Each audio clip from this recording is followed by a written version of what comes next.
கோழி கோழையா இல்ல கோமாளியா?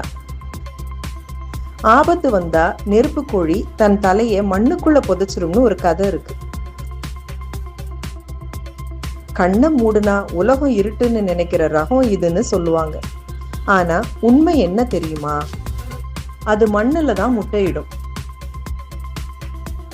அந்த முட்டைகளை திருப்பி வைக்கிறதுக்காக அப்பப்போ தலைய குனிஞ்சு முட்டைய புரட்டும். தூரத்துல இருந்து இதை பார்த்த எவனோ ஒரு புண்ணியவான், டேய், ஆபத்து வந்தா நெருப்பு கோழி தலைய மண்ணுக்குள்ள விட்டுக்குதுடா அப்படின்னு கிளப்பி விட்டுட்டான். நெருப்பு கோழி 70 கிலோமீட்டர் வேகத்துல, அதாவது உலகத்திலேயே அதிவேகமாக ஓடக்கூடிய ஒரு பறவை.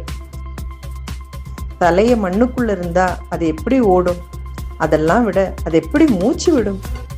யோசிக்க வேண்டாமா?